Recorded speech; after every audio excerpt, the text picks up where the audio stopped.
Hello, and welcome to Sips and Soliloquies by me, Upani Samarakoon.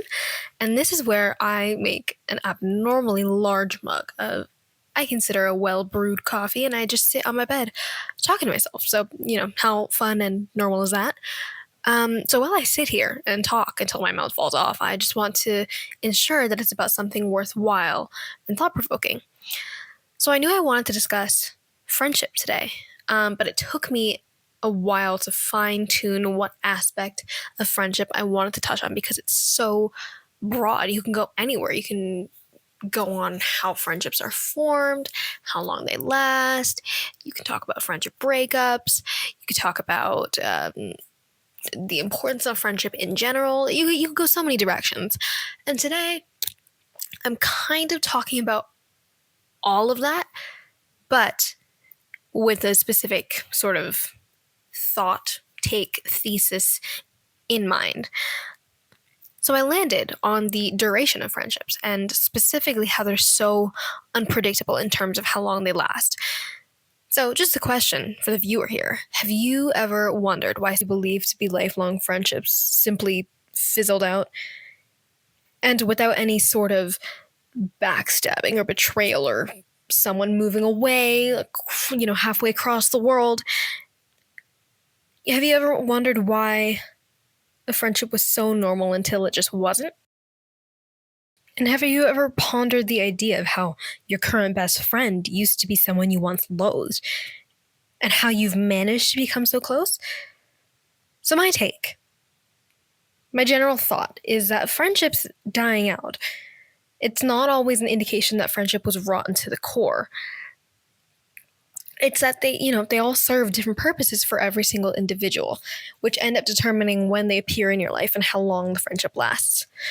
So 3 points that I'm going to sort of go over to investigate this idea is, first and foremost, my first point is that they might show up for a period of time in your life and then simply dissipate. On the contrary, they might last a lifetime despite any challenges you face together. And my third, and final point, which I believe is the most important, is that different underlying reasons for the friendship are responsible for their existence and what determines the timeline of the friendship. So let's get into it.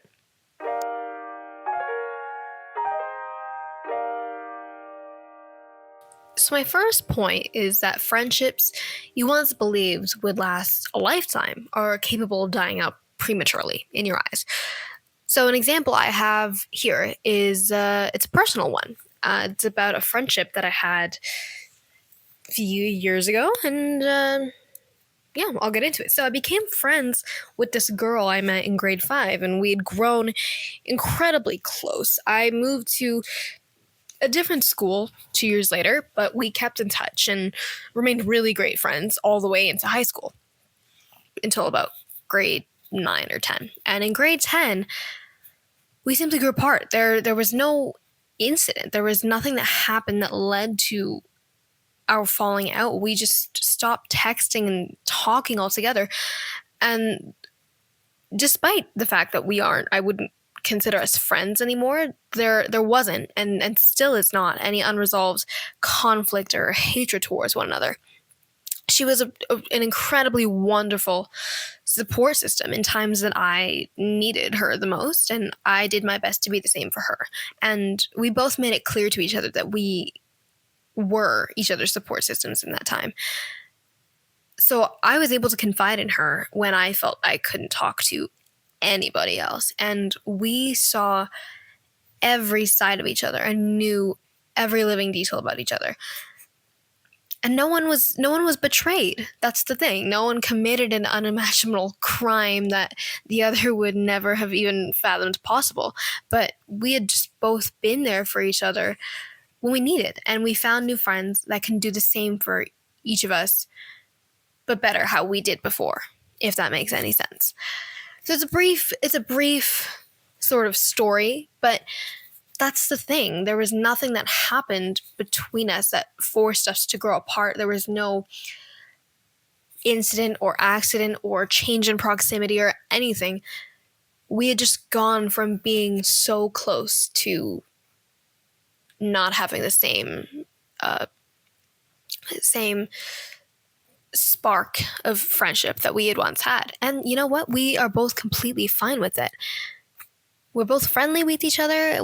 If we see each other in the halls, we'll wave, but it's nothing like what we had before.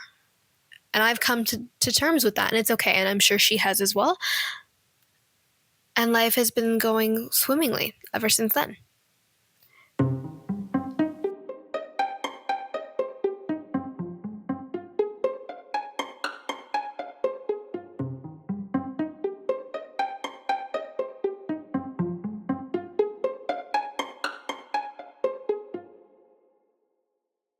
So now that we've discussed how it's possible for strong friendships to die out, let's talk about a different scenario. So my second point is that friendships can last a lifetime, but will have rough or silent patches, and they can dwindle into something minuscule and even into nothingness, but will always come back around because they're meant to stay there.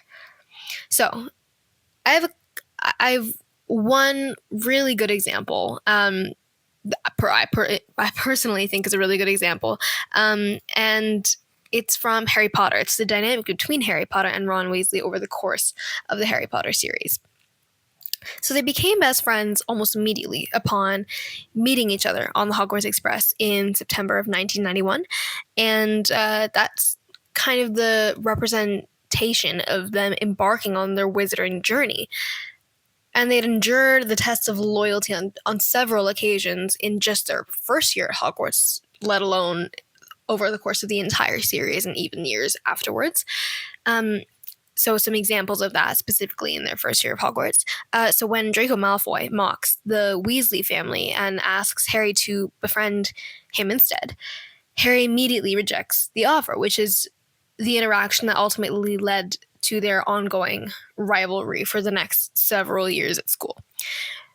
So this interaction alone shows that Harry immediately established that he was loyal to Ron, even though they'd only been friends for the better part of 24 hours.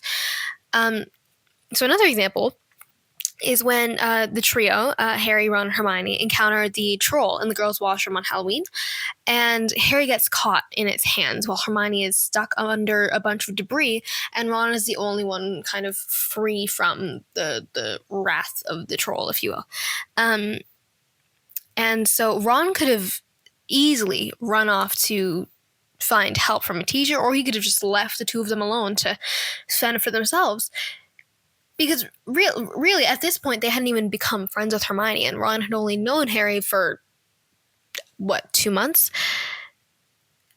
But he chose to take a risk and perform the charm Wingardium Leviosa, which he had been struggling with up until that point, so he could save them. And yet another example from the first book is when Harry, Ron, and Hermione worked their way through the several obstacles to find the Philosopher's Stone. They encountered a life-size Wits chessboard. And so as the chess whiz of the group, Ron eventually realizes that they'll be able to win the game and move on if he sacrifices himself. And the other two protest, but he eventually, they eventually give in as he is adamant on doing his part to helping Harry get to the stone. And he makes it clear that he knows that Harry is the one that is meant to get the stone and save it from Voldemort.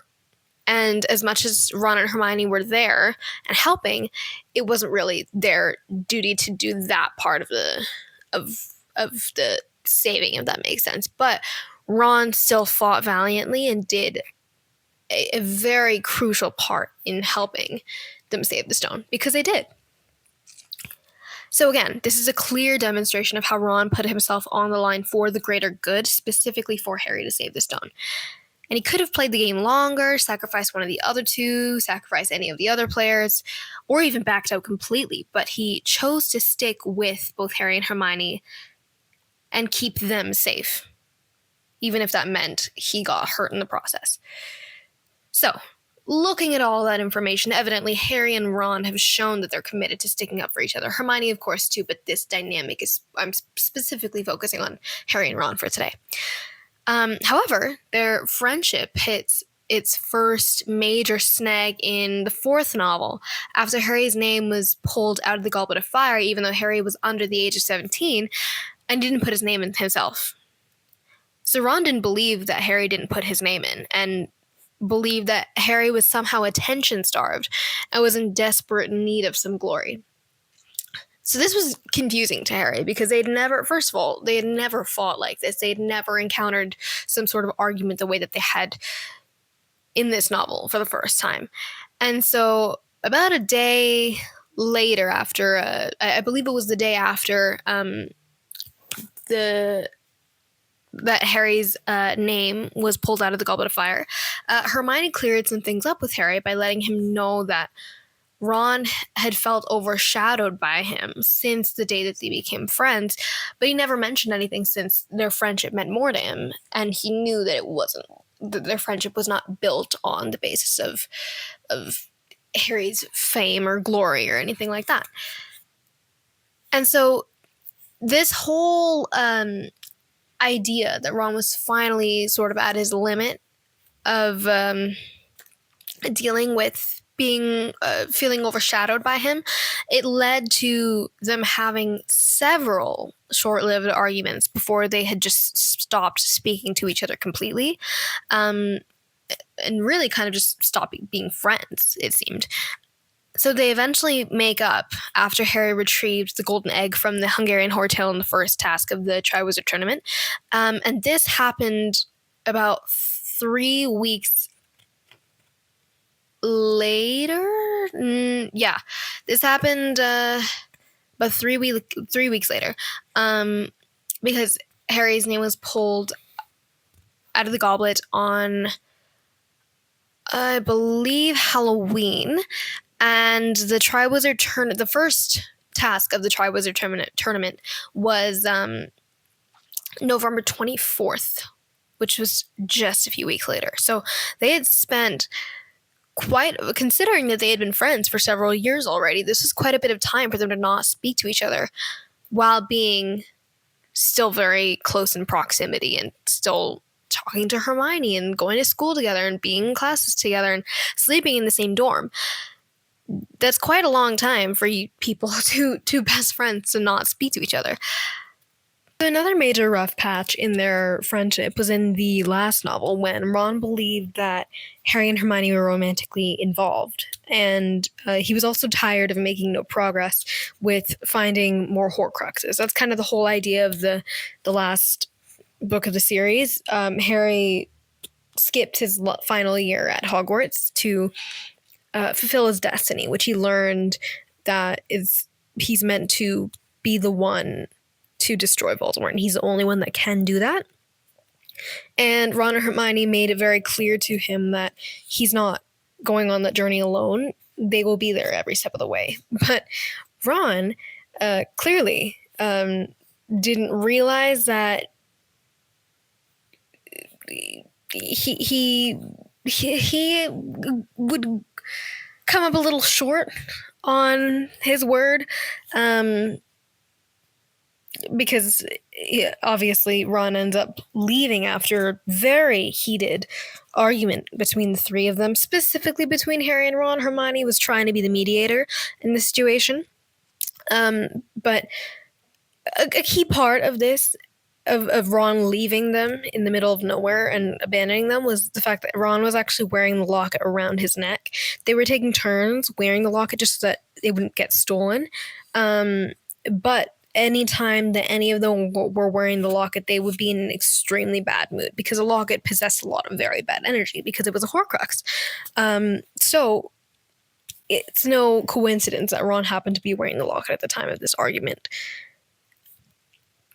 But anyways, the point is, Ron ends up leaving Harry and Hermione to hang low with Bill and Fleur. And eventually, I don't have the exact time frame, but a while later, after several weeks at least, Ron ends up coming back and explains that he regretted it. And he he realized after some time that he should never have left them, and he ended up continuing to assist them on their journey of destroying Baltimore, no matter how action lacking it was. And so this is a demonstration of how friendships can turn sour in some moments of your life, but they can evidently overcome those obstacles and last the duration of one's life. Because we see, even in the epilogue of Deathly Hollows, which is 19 years later, um, Harry and Ron are still wonderful friends. All three of them are still wonderful friends, and all three of them have been through so much together. They've had many ups and downs, highs and lows, but inevitably they are all still in each other's lives, and there's nothing that can happen to them that would force them apart in any way.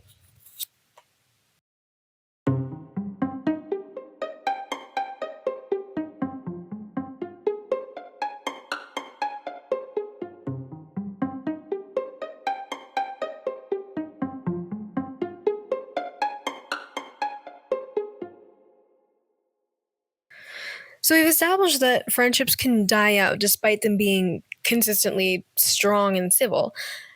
And we've also discussed that they can last a very long time, even with some rougher patches. So, what does that mean? I believe that the underlying purpose of friendships is the determining factor in regards to the duration of the friendship and when in one's life the friendship is born. So, the best example I can give to demonstrate this idea is the dynamic between my best friend and I. Our fathers became best friends in university and have never broken the bond since. And our families have gotten together since I can remember, and our friendship has been going incredibly strong ever since then. We've never really lived close enough to see each other on a frequent basis since I've lived in Waterloo my whole life, and she lived in Milton for a very long time, for a large portion of her life as well. And so at that point, the most we'd see each other was about once a month if we were lucky, and it was to attend a monthly religious event. And around 7 years ago now, I remember, I will never forget this moment, but we were laughing our heads off when we at one of those times that we had gotten together to see each other. We were clutching our stomachs, we were rolling around on the floors, dying with laughter.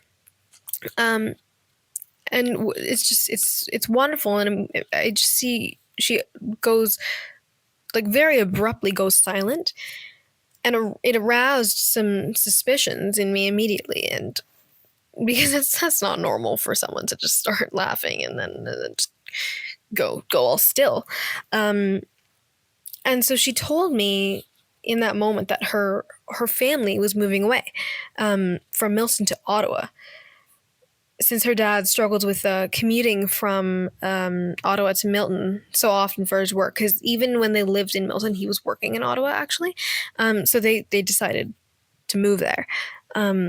This destroyed me. I was beyond devastated, since I knew that we'd go from seeing each other from at least once a month to barely even twice a year, and twice a year if we were lucky. So I think that it's safe to say that proximity is, a key factor in friendships and relationships, and the lack thereof can be the reason why they fall apart.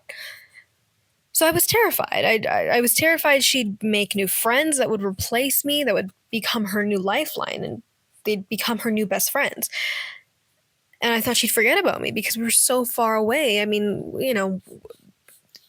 yeah, what's the worst that could happen? But also that was a possibility in my mind. But, there was nothing I could do to prevent the move. So we simply sobbed in each other's arms until we were pried apart by our parents, while they, calmed us down and claimed that we would still see each other all the time. And so 7 years later, I I will deny that we've still been able to see each other all the time. We see each other on average about 2 times a year, as I had kind of known when she first broke the news to me. Um, we typically see each other about once in the summer and once during the holiday season in December, um, because it's easy for our families to coordinate and make time to see each other when we're, you know, our parents aren't really working during those times as much, or it's easier for them to get off work in times like that. Um, so that's usually when we end up seeing each other. So this easily could have ended our friendship, as it's incredibly difficult to maintain the bond from such a distance and ignite what used to be an effortless spark the few times that we saw each other. For us, though, we've managed to grow as individuals while still remaining the young, giddy, blissful girls that we've always brought out in each other. And so I've shared my heartiest laughs and my ugliest cries with her, and having both of those in a friendship is so incredibly important, yet not as common as it should be. So we've had some minor moments of doubt and uncertainty, some little disagreements, but generally we've remained incredibly strong and consistent in our friendship. So she's been one of the very few people in my life that I've always been able to confide in, and probably the sole person over the course of my entire life that has been a beacon of light at any given moment. So I believe that the role she plays in my life is incredibly important. There have been so many instances where I've fallen into a depression and life had lost all meaning to me. And in most of those instances, I didn't even feel comfortable enough to confide in my family of how I was feeling. Even when she wasn't physically with me, just the thought of my best friend made me smile so wide. And she was a temporary escape from my reality. So whenever our families did manage to see each other, even after the move, the 2-3 days that we'd spend together was responsible for an influx of serotonin levels for me, which is an unnecessarily fancy way to say that she was responsible for so much of my happiness, and that remains completely true to this day. I didn't even have to verbally communicate with her that I was feeling a certain way or what I was feeling. In order for her to be a source of comfort to me, which I believe is something incredibly unique and special. She's been this source of light and inspiration for me in more instances that I can count. And as I'm prone to slipping into ruts and depressive periods of time, these have happened from a very young age to me. And I've always, I have a hard time believing that they're long gone.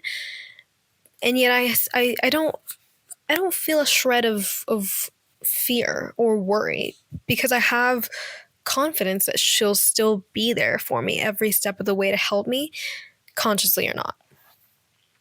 So despite us being so far away from each other and not even talking to each other on a daily basis, where we don't speak to each other all that frequently, but we manage to preserve our friendship because we are meant to stay in each other's lives.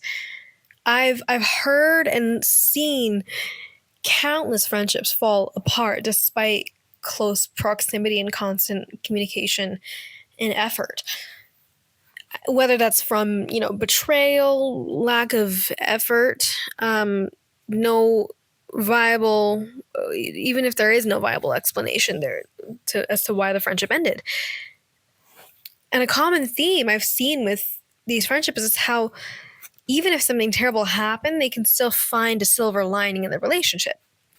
And this silver lining is usually the purpose of that friendship and the reason that it happened at all.